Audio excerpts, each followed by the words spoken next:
Alright guys, so what I'm doing today is just going to be going over how I proceed with repairing antlers. This goes for any antlers in general. It could be white-tailed, muleys, elk, you name it. As far as it has an antler, that you can use this process to repair any antler. Got a couple sheds here that were provided to me by a buddy of mine, and they came from a local whitetail preserve.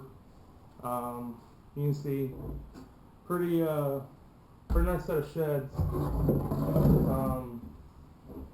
Definitely over 200, if not right at the 200-inch mark. And you can see the tines here. I've already installed the metal rods into them. So just a quick recap of what I do to prepare these so I can get them ready to repair them.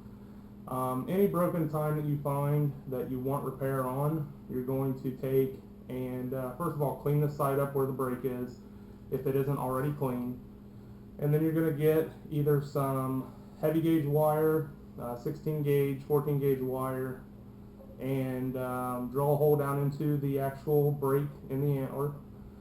And it doesn't have to be very deep, an inch, inch and a half, something like that. And then you're going to get your wire, or even a metal coat hanger would work, and approximately guesstimate the length of the original tine before it was broke. And you're going to snip that wire off and use some 5-minute epoxy, pour down into your drill hole, and insert the metal rod into it and let it dry.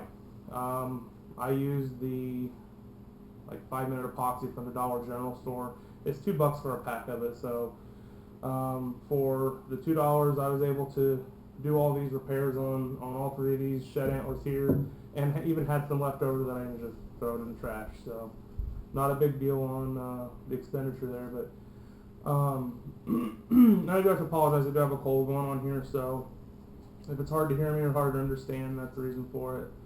So I've gone ahead and I've drilled and put all the metal rods in all these sheds here. And again, if you happen to make your wire frame too long, always just have a pair of dikes handy, and you can snip off any length to shorten it. And that's basically what I do for that. The actual product that I use to repair the tines, it's a two-part epoxy. It's made by Avis. It's the epoxy sculpt. And I go through so much of it that I buy it in the 2-pound tub. So you actually get 4 pounds of the product, but with it being a 2-part product, an A and a B, you end up with 4 pounds of it, and it's a 1-to-1 ratio. So whatever you mix, you pull out equal parts, and you just kind of knead it together until you get conformed color. And this product actually comes in various colors, and what I generally use is a white. It's easier to deal with and actually restain once it's all dry. There's lots of products on the market. You could use clay. There's other things like Magic Sculpt, but I really like the epoxy sculpt product because A, you can add acrylic paints to it, and you can color it yourself that way. But it has 0 shrink and it does not crack. So I've been using this product for probably 7 or 8 years now, and on the sheds that I have restored in the past with this product, they still look as good now as they had the day I did them. So to start off, what I have here is I have my A and B parts, and I also have a cup of water here. The water is going to be used to help smooth this epoxy out once it's mixed and kneaded. And it's basically just like modeling clay. You can use tools in it once it starts to dry up and firm up some. I've used everything from toothbrushes to clay tools. And again, like I said, the product is actually 2-colored. I don't know if you can see it there, but the A part is actually like an off-white color, and the B part is like a gray color. The B part is what has the actual glue or epoxy in it. But like I said, you get roughly equal parts, and you just knead them together. Doesn't take long, a couple minutes here, 60 seconds or so, just to knead it together and make a uniform color and shape out of it. And it's not hard at all to get this going here. One thing I would advise is using gloves. I've used so much of this product that I don't use gloves anymore, but it can be a pain to kind of get off your hands sometimes. So using gloves would be best recommended. They do make a safety solvent by Aves for this product that will actually clean it up, and it's not harmful at all. But generally, soap and water will clean this up pretty quickly. So once I get this all kneaded up here, I'll grab one of these antlers and I'll start rebuilding a time. This product itself has a 24-hour curing, but it has I'm gonna say a shelf life of probably 10 or 15 hours, honestly, before it starts to harden and cure. But it gives you plenty of ample time to work with the product. There's lots of guys that will form whatever they're making with it and let it sit a couple hours to kind of stiffen before they start putting any details in with it. That's what I generally do, but for the main portion of just building or rebuilding a time, it's really easy to work with.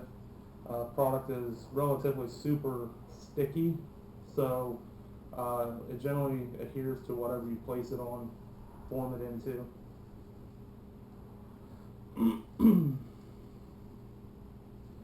As you can see, it's pretty much all kneaded together now in one uniform color. And you can see it does tend to leave some residue on your hands. Like I said, generally warm water, soap and water will clean it up. So I'm going to grab one of these tines here. Antlers. And again, these are shed antlers off of, I think this is a 2.5 or 3.5 year old buck off of a preserve. Great genetics. You know, this is something that most guys would kill over for in the wild, but as you can see here, this is roughly 6 or 7 inches worth of tine that had been broke off that the client wants me to just rebuild and restructure. So again, what I'll do is I will just go ahead and go through the process of what I generally do with it to reform and rebuild a tine. And you know, everybody's different with the way they do things, but what I do is I generally roll out a worm or a snake, and then I'll run it right down the shaft of the wire, and I'll try to push it all the way down into where it would go right onto the antler portion that was broke off itself. And sometimes you may have to find out that the portion that you pulled out to begin with and started forming is not adequate enough. You don't have enough material there to form the tine. But other times you'll see sometimes you have too much. And like I said, this is very closely similar to clay. Real easy to just take and pull some off or add some to it. And then the main thing here is you just want to make sure that you have that epoxy sculpt pushed all the way down into that break into the actual antler. And as you can see here, you know, the epoxy sculpt's pretty lumpy looking, doesn't really have a true shape to it. Kind of looks like crap, honestly. But once it's all put together, it'll look really good. But as you can see there, I've got it pushed down into that antler where it was broke out. And what I'll do is I'll just continue forming this to where I don't really have any lines as to where I've rebuilt or redone this antler. And you know, on your first go around, you know, you may not get it exactly right, but again, you can wait until this starts hardening up some and try to get it smooth. Another thing with using gloves for this is you do tend to put fingerprints in this actual material if you don't use any sort of glove. But there's always ways to go around getting those out. Again, I've used so much of this product that I generally don't even use gloves anymore. Not that it's a safety issue or anything like that, but I just find it to be a hassle sometimes with trying to work with the product and keep creases out of it from the actual glove itself. So, and as you can see here, I've actually made that wire a bit too long. Just kind of going off the look of the actual antler itself, it looks like I've used about 2 or 3 inches too much wire. But again, that's why I said keep a pair of dikes handy. You can always come back and clip that wire off and push that epoxy sculpt around the tip of it to hide it. And like I said, to begin with, don't worry about getting the lumps or the tooling marks or your fingerprints out of it to begin with. This isn't final. You can always change this. What we're just doing here is we're trying to look for the general form of the antler itself, because once this all stiffens and cures in 24 hours, I'm going to come back with a small Dremel sander and take down all the creases and the high spots or the finger marks or stuff that just doesn't look right. Lots of times you'll have issues where you join the actual epoxy sculpt to the original antler, and you know, obviously right now there is a definite line where those two materials have joined. However, once you bring out a Dremel tool and you start playing with it here, you can get those to disappear. You can blend it all right into the same look, and you'll never see that line again. You'll never even know it was broke. So again, with this stage, you're just kind of looking to form the actual antler that was broke, and we're not so much worried of getting everything to look 100% at this point in time. You're just kind of getting everything in spots where it should be and going from there. And again, like I said, this antler is basically rebuilt. You know, after we go through the process of getting this cured and everything, then we'll go through staining. But like I said before, you take your pair of dikes and you just cut off what you don't need, and you can always take and reform that antler tip around the area of the wire you had just cut off. Another good tip is to always look at the actual antler itself. A lot of these tips here, especially with it being a pen-raised deer, it doesn't have a lot of broken tips or wore-down tips, so most of these antler points are relatively pointy. I know on a wild deer, for the most part, you're going to find a lot of these antler tips that have either been broke, chipped, completely broke off down into the antler tine itself, or you know, you have them where they're different widths and broadnesses, but a lot of these tines here, because they don't have a lot of those natural bites per se that a wild deer would, a lot of these points are generally in good shape. They don't have a lot of rounded off edges or bluntness to them, so you want to kind of keep that in mind when rebuilding the actual tine itself that you're using the epoxy sculpt on, just to kind of make sure that they're all generally the same shape. So what I've done here is, instead of having a really broad fat point, I have shaped this around to where it is somewhat uniform with the other tines. And again, you know, this is not crucial right now to make sure that everything is 100%, as you will have time once this product does start to cure to come back and do some detailing work into it, kind of smooth out some areas that you may not like so much, or for example on this tine itself, you can see here where in this area of the actual tine it's kind of broad and flat, and what I've rebuilt isn't that way. So you know, I could go in right now and try to fix that, use a little bit of water, smooth it out some. What I'm going to do is I'm going to let this product cure and dry up for about an hour or so, and then I'll come back to it. As once it does start to firm up, you have a little bit more give with the product per se, where it doesn't just want to push away every time you touch it. So once it does start to dry up, you can move it and model it more so than as it sits right now. So what I'm going to do is I'm going to go ahead and sit this on the side and let that firm up a little bit, and I'm going to move on here to this one. And this is a pen-raised buck, again from the same preserve, and this is a 2.5-year-old deer. This is an amazing set of antlers, you know, regardless of whether it's pen-raised or not. but it's just phenomenal knowing that this is a 2.5-year-old deer that produced basically a 200-inch set of sheds. And there's 3 tines on here that need rebuilt. So what I'm going to do is, you saw a larger tine being done. I'm going to move over here and work on these smaller 2. Again, done the same process. I've gone through and cleaned up the break areas on the antler and drilled the hole and filled them with the 5-minute epoxy and inserted the metal rod. Again, for this one I actually used a metal coat hanger, so relatively simple. They're cheap, easy to come by if you don't have the money to go procure yourself some 16 gauge, 14 gauge wire.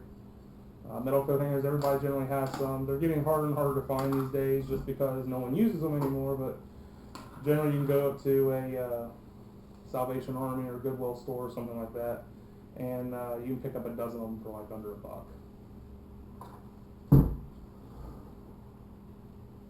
And again, doing the same thing. Got equal parts of A and B, and again we're just going to knead them together.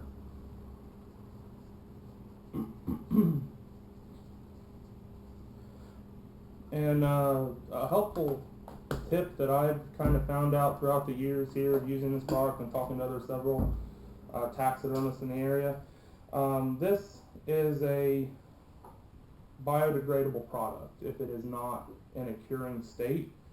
So it does relatively hold very well out in the open, in its packaged container with it sealed. It does hold very well over time.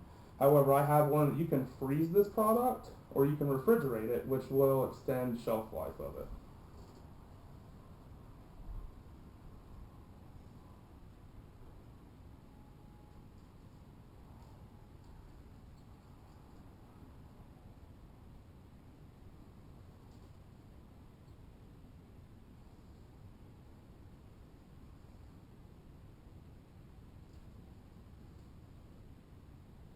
And again, you just knead it for about a minute, 60 seconds or so, and get it to one uniform color. You don't see any other of the 2 different separate colors like the white or the gray color in it. It's all one generic, very light gray color. And again, the reason why I picked the white instead of going with a different color such as gray or bone or something like that is this color is very easy to get to blend with the rest of the antler once you're trying to restain and recolor it. And if you do choose white and you want to recolor on your own, you have that option of adding paint or something into it to give it somewhat of a color and not have to worry about trying to match it up with the actual color of the epoxy itself. So on this antler, what I'm going to do is I have made this wire a bit too long, so I'm just going to snip it off here.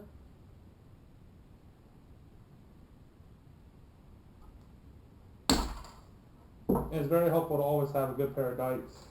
Sometimes this wire can be very, very, tough to get through. So, and again, what I've done is I've gone ahead and I've split that amount of epoxy out into about 2 equal parts here once I got it all kneaded together. And I'm just going to kind of conform the shape of the actual tine itself I'm going to be rebuilding. And I'm just going to, again, run that right down onto that actual wire. And just try to get it to form right up to where the actual break was on the original antler.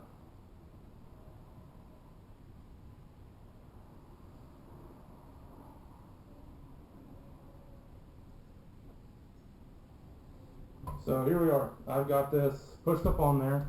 And again, it doesn't look great at this moment in time. But as I said in the last video, with these deer being pen raised, you don't typically find a lot of breaks exactly as what I'm doing in the video here. But you don't tend to find a lot of chipped points on most of these antlers. Most time if it is chipped, it's a completely broken tine. It's not just a break or a tip that's been chipped off, as you would see in wild deer. So with that being said, on this particular shed, you can see these tips were rounded off, and I believe that's probably the way that the actual antler was growing on the deer itself when it was in velvet. So I'm going to try to match it up with the side that I'm going to be rebuilding, And I'm going to make it a blunt point too instead of being a typically pointed tine.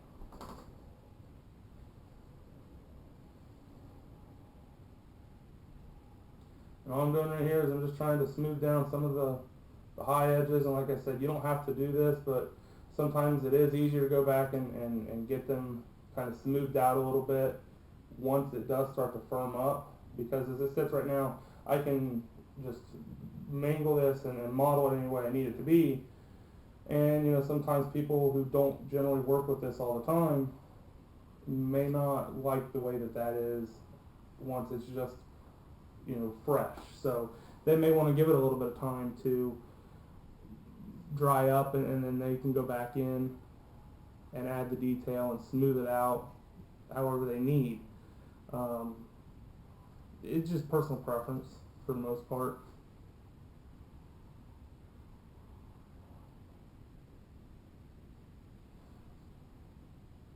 And another thing is if you know, you are going to be rebuilding antlers or restoring them, it's always good to have a reference. So if there's a photo of the deer that you have that you're trying to rebuild the antler on, or the person that you're working for, they have some trail cam videos, footage, or some pictures of these deer, it's always best to go off of that instead of trying to just use your imagination to try to rebuild a tine the way you think it should look.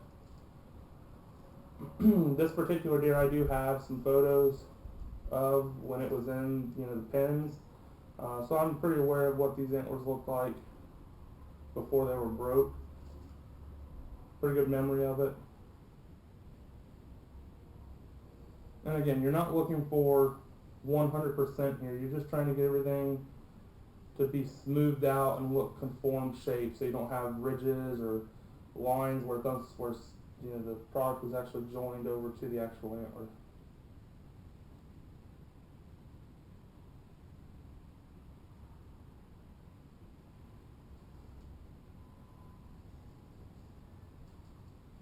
And like I said, this product is very easy to work with, easy to clean up.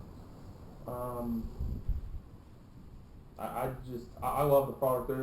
Like I said, there's lots of other products on the market, but this is one that I've been working with for 7 or 8 years now. If not longer than that. I honestly don't remember how long it's been. I know for at least the last 7 or 8 years. And it's always done really well for me, and I really like it, so I continue to use it. So I find something better on the market that does better for me, this is exactly what I'll be using to repair all the antler jobs I have come to me.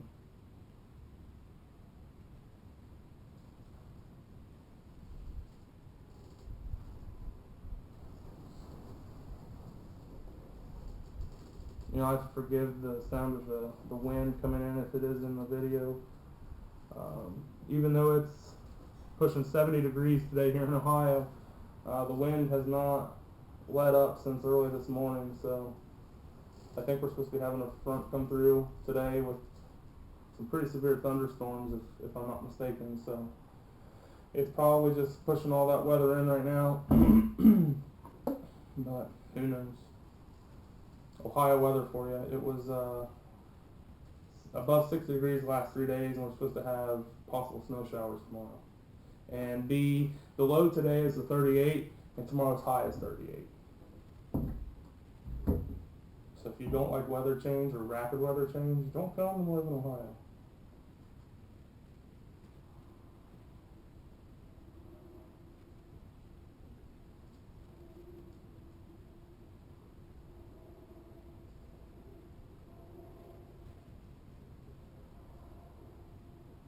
And all I'm doing here is I put that epoxy sculpt on that other tine, and I was kind of rolling and stretching in between my fingers as far as getting that product to move down onto that wire and go all the way into where the break was on the actual antler.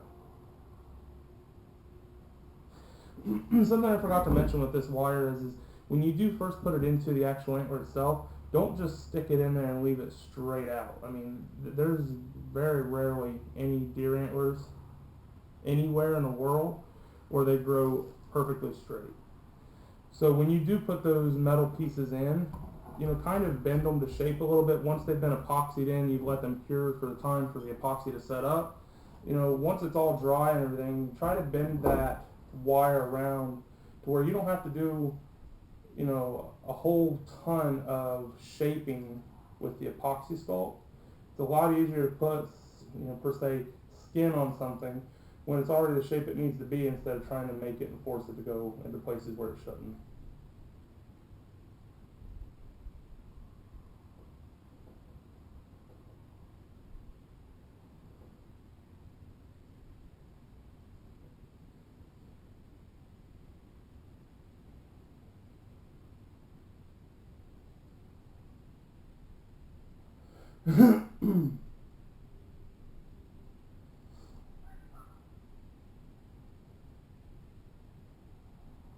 And again, the same thing. You want to make sure that when you make these rejoins and these break spots, that you want to get those seams. You want to get that product all the way down onto the seam where the break was, because if not, you're going to have a whole lot of sanding coming up in your future once it dries, to make sure everything runs all the way together and it looks the way it should. You'd rather have too much product in an area that you have to take off than not enough and have to go back and rebuild some more.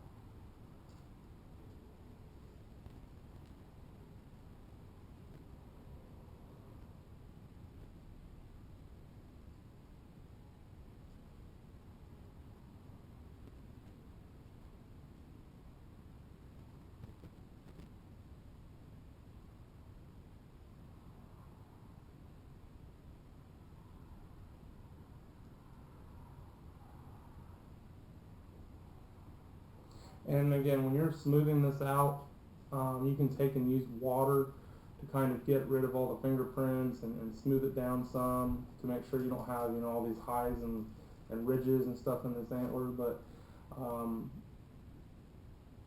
the most part, you are going to get an actual milky colored residue from this product. Once you do use some water and try to smooth it down, it is going to run over onto the actual ant, or the original bone, and it will, once it dries, it will be a lighter color. But you can go back with a little wire brush once this all cures and everything, or you can even come back with a little bit of like a scrub pad or a soft bristle brush, and you can even go back and you can clean these up some, and you can get rid of that residue that's on there.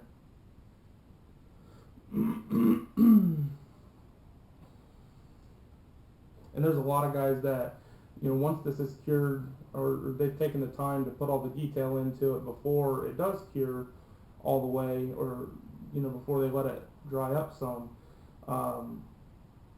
they won't go back and they won't sand this. They'll leave this a smooth,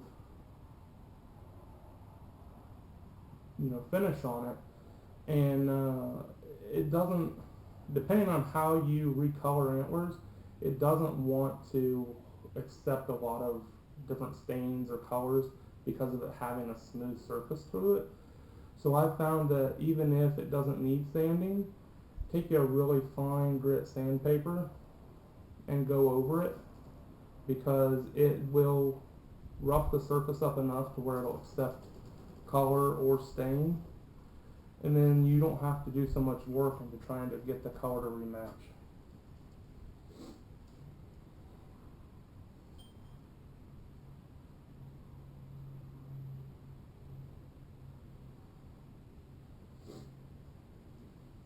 So there's that antler tine rebuilt. And again, like I said, these are not 100% right now. This is just the general shape that I want them to be until I let it dry up and firm up before I start actually putting detail work into it. And this one right here, this is the one I was just on previously, and it's already starting to firm up. It's not as, I'm going to say, soft and wet as it was before. I was working on it here. So you can go back in, you can start reshaping these some, refining your shape a little bit more than what you had originally had, and it won't be so quick to lose that detail because of its rigidity now. And again, like I said, this is probably best done with gloves so you don't have the residue on your hands. But however, I've used this product so much in the past that I don't even use gloves anymore. It's a moot point. And all I'm doing right now is I'm trying to thin this antler. In this area right here, there was a bulge per se from the shape of my hand when I was kneading the actual epoxy sculpt itself. And you're going to find that even if you have not large meat sticks like I have here, you're going to get an actual hand finger divot, palm divot shape to your epoxy sculpt when you roll it out in that manner, just because it's a product that does conform to shape. So you want to make sure that when you go back in for your fine detailing and shape refining, that you do knock those high spots down and make sure that it doesn't look bubbly, as I call it, from where you had formed it all together.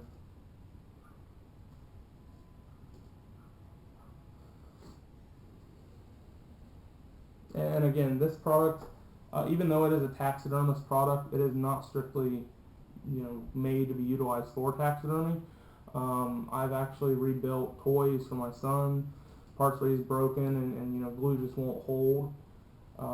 It is literally a pliable epoxy. You can form it into whatever shape. You can actually create figurines and figures out of this product itself. So definitely more uses than just taxidermy work.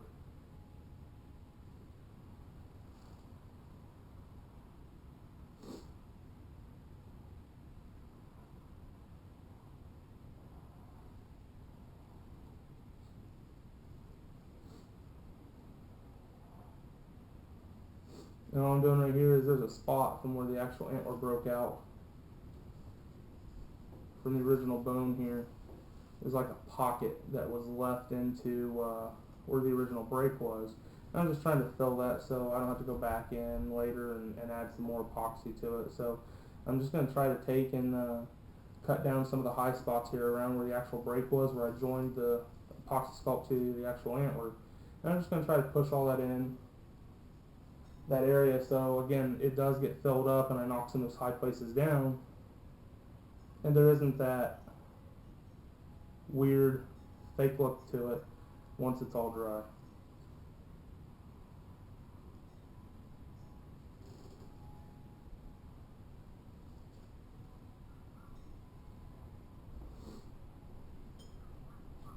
I'll try to give you guys a close up here. So with this antler, you can see this area right in here where it looks like it is, I mean you can definitely tell because the color of it right now, that this is all smooth. There is no defined line of where a break was or whatever, but if I turn the antler some, you can see this general area right in here, and you can definitely see there's a hard line where there's epoxy sculpt and actual antler.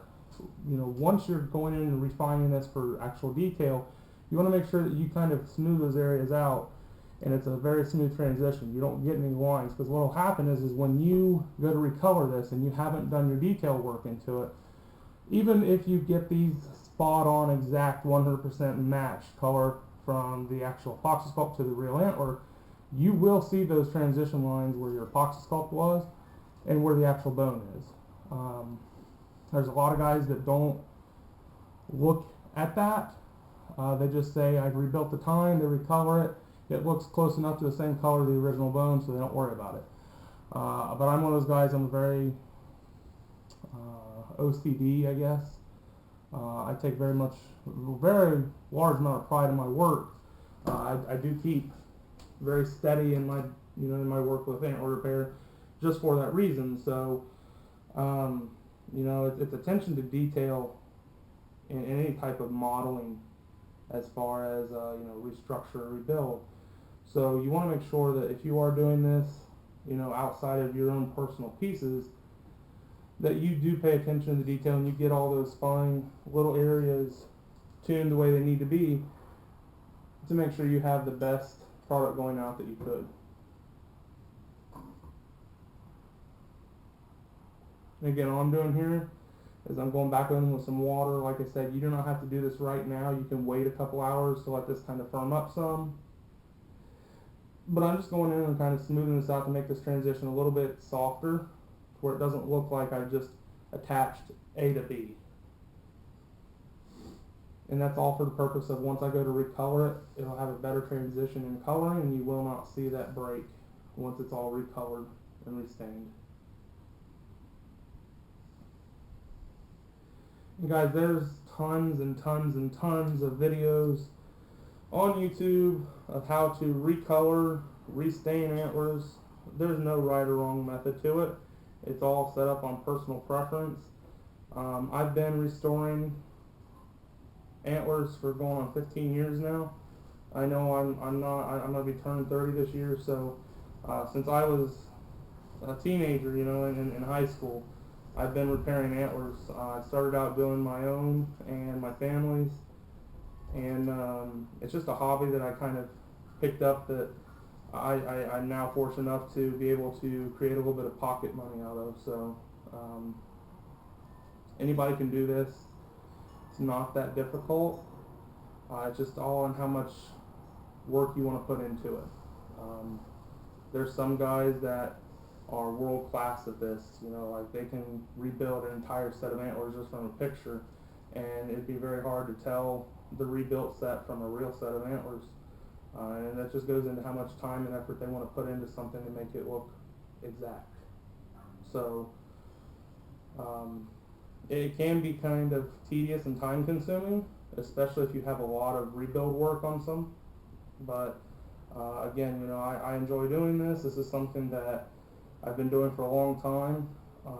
I've always had a passion for taxidermy work, and I've trained under a local taxidermist here who is no longer, he's actually retired from the business, so there was kind of talk of me kind of maybe taking over his business there for a while, but I have 2 small children, and I don't really have the time that it would take to necessarily devote to a full-time taxidermist job. So I just kind of do this on the side right now.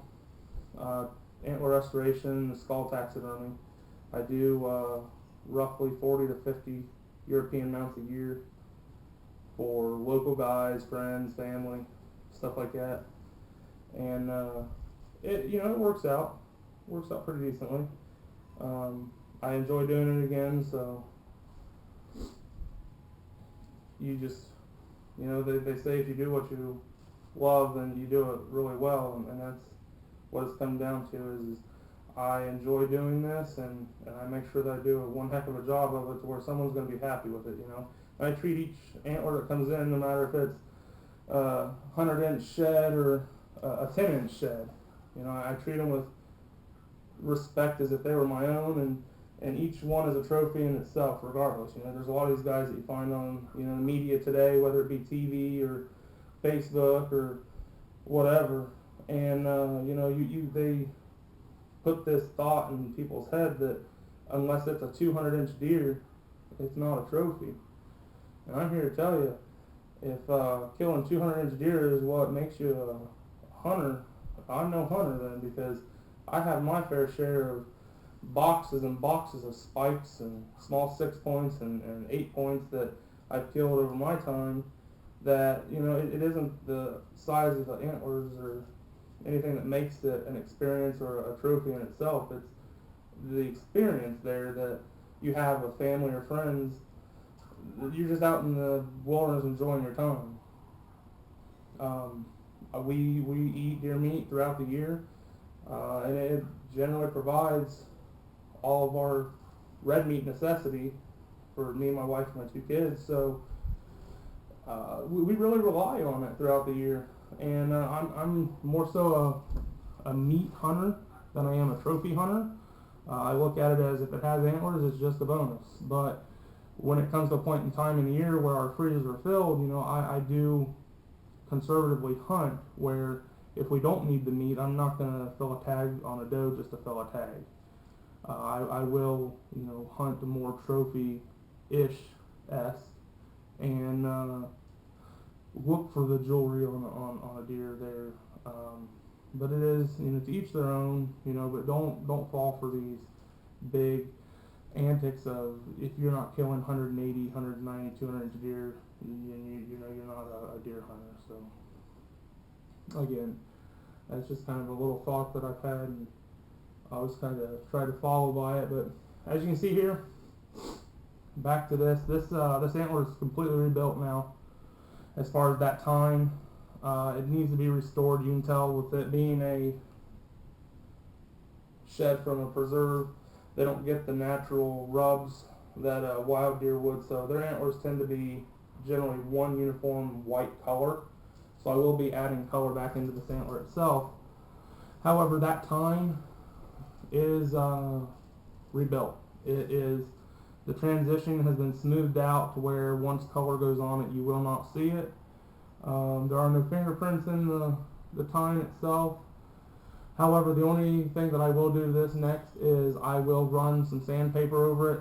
Again, very fine grit sandpaper to make sure that there are no residual marks that are just too small for the eye to see, where possible stain could lay up to it and just make it dark in that general area. Other than that, I've got one more tine here to rebuild, which I'll probably not let you guys sit through the painstaking time of seeing it done. I've done 3 tines here and you guys have seen. This one is generally all the way finished without having color or sanding done to it. And again, these 2 here have been done, but they need to be having some refined work done onto them. You can tell the transitions are pretty blotchy. They're chunky looking. There's no smooth lines in between it. So my YouTube channel is very small at the moment. It will be growing. I don't have a lot of videos up. Something that I want to get into, but as it sits right now, I've got a few small like fishing videos and a couple of hunting clips and stuff. For future of this channel, it's going to be for the purpose of rebuilding antlers, restaining antlers, fishing, friendly friends, stuff like that. If you guys have any questions, comments, please feel free to let me know. As always, like and subscribe. But I'm gonna get back here to it and let you guys just kind of let this soak in. And again, any questions or comments, let me know.